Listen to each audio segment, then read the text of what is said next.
So you're getting your permit? Oh, yeah, but I'm really nervous about it. How come? Well, because I don't know if I can handle the pressure of driving.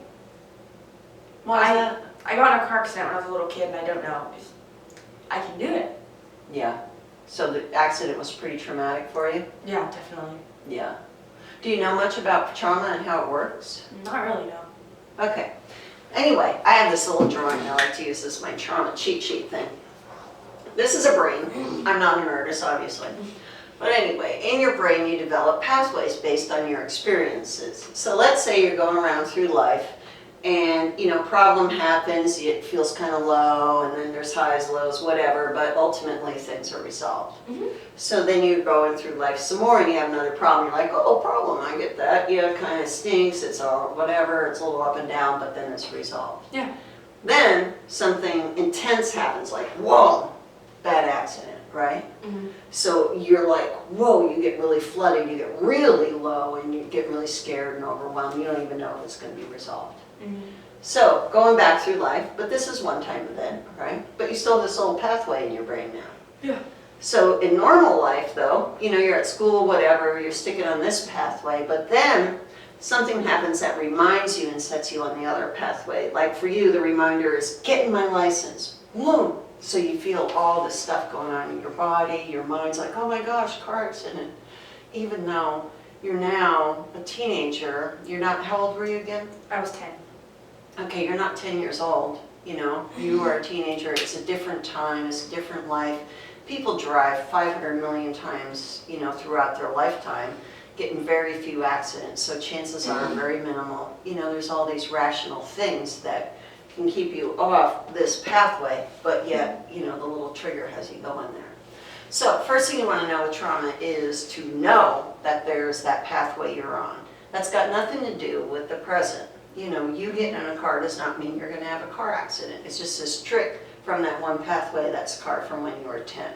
The next thing you want to learn to do is to self-soothe. It's like the process of calming yourself down and learning how to manage those feelings inside of you. So you get the anxiety, and first thing you need to know is like, I'm bigger than the anxiety. Like I like the image of like, this is the little me who was hurt and frightened, little 10-year-old Abby, and then this would be the big Abby who's a teenager and can actually take care of her.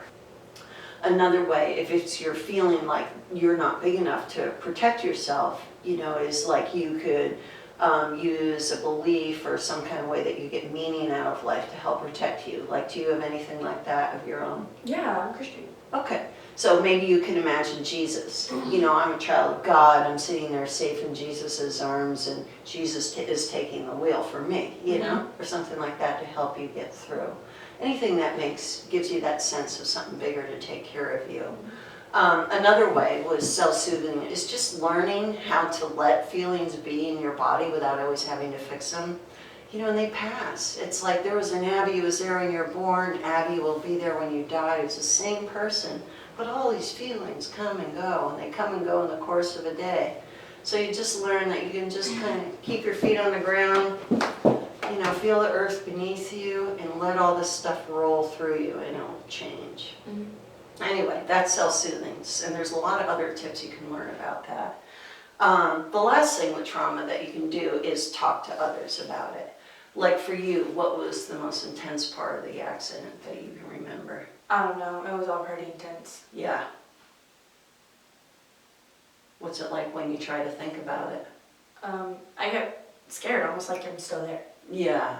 So the idea is when you learn how to talk about it more, that'll decrease, because what happens is right now you're on that pathway again, right? The trauma pathway. Whoa, it's overwhelming. But by talking about it, what your brain will think is, whoa, pathway overwhelming. But that was the time I was also talking to Nicole about it, or my friend Susie, or my friend Bill. And all the people who support you will jump on the pathway with you, sort of in your brain, and it will really help things calm down. And it takes a while, but keep doing it. Keep doing the self-soothing, keep talking to people, and keep telling yourself to get your mind in the present and off that 10-year-old pathway. All right, cool. Well, thank you. All right, good luck. Thank you.